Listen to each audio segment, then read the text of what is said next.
Maharashtra DCM Ajit Pawar ಪ್ರಯಾಣಿಸುತ್ತಿದ್ದ ವಿಮಾನ ಪತನ. ಹೌದು, ಮಹಾರಾಷ್ಟ್ರದ ಉಪಮುಖ್ಯಮಂತ್ರಿ ಅಜಿತ್ ಪವಾರ್ ಪ್ರಯಾಣಿಸುತ್ತಿದ್ದ ವಿಮಾನ ಬಾರಾಮತಿ ವಿಮಾನ ನಿಲ್ದಾಣದಲ್ಲಿ ಇಳಿಯುವಾಗ ಗಂಭೀರ ಅಪಘಾತಕ್ಕೀಡಾಗಿದೆ. ಈ ದುರ್ಘಟನೆಯಲ್ಲಿ ಅಜಿತ್ ಪವಾರ್ ಗಂಭೀರವಾಗಿ ಗಾಯಗೊಂಡಿದ್ದಾರೆ ಎಂದು ಪ್ರಾಥಮಿಕವಾಗಿ ವರದಿಯಾಗಿತ್ತು. ಈ ಸುದ್ದಿ ಇಡೀ ಮಹಾರಾಷ್ಟ್ರವನ್ನ ಬೆಚ್ಚಿ ಬೀಳಿಸಿದ್ದು ರಾಜಕೀಯ ವಲಯದಲ್ಲಿ ಭಾರೀ ಕೋಲಾಹಲ ಸೃಷ್ಟಿಸಿದೆ. ಲಭ್ಯವಿರುವ ಮಾಹಿತಿ ಪ್ರಕಾರ ಅಜಿತ್ ಪವಾರ್ ಮುಂಬೈನಿಂದ ಬಾರಾಮತಿಗೆ ಪ್ರಯಾಣಿಸಲು ಸಾಮಾನ್ಯವಾಗಿ ಬಳಸುವ ಸಣ್ಣ ವಿಮಾನ ಇದಾಗಿತ್ತು. ಇಂದು ಬೆಳಿಗ್ಗೆ ಮುಂಬೈನಿಂದ ಬಾರಾಮತಿಗೆ ಹೊರಟಿದ್ದ ವಿಮಾನವು ವಿಮಾನ ನಿಲ್ದಾಣ ತಲುಪುವ ಮುನ್ನವೇ ಹೊಲವೊಂದರಲ್ಲಿ ಪತನಗೊಂಡು ಭೀಕರ ಅಪಘಾತಕ್ಕೆ ಒಳಗಾಗಿದೆ.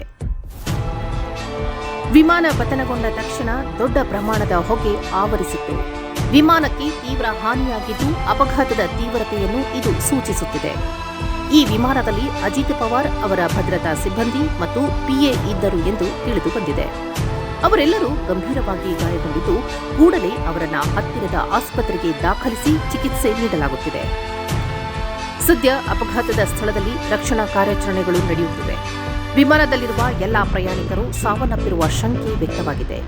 ಸದ್ಯ ಘಟನೆಯ ವಿಡಿಯೋ ವೈರಲ್ ಆಗಿದೆ. ಹೆಚ್ಚಿನ ಮಾಹಿತಿ ನಿರೀಕ್ಷಿಸಲಾಗಿದೆ. ಅಪಘಾತದ ಕಾರಣಗಳ ಬಗ್ಗೆ ಮಾಹಿತಿ ಕಲೆ ಹಾಕಲಾಗುತ್ತಿದೆ.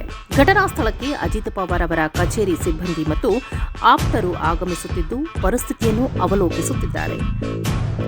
ಆಡಳಿತವು ಗಾಯಾಳುಗಳಿಗೆ ಸೂಕ್ತ ವೈದ್ಯಕೀಯ ನೆರವು ನೀಡಲು ಮತ್ತು ಅಪಘಾತದ ಬಗ್ಗೆ ತನಿಖೆ ನಡೆಸಲು ಕ್ರಮ ಕೈಗೊಂಡಿದೆ.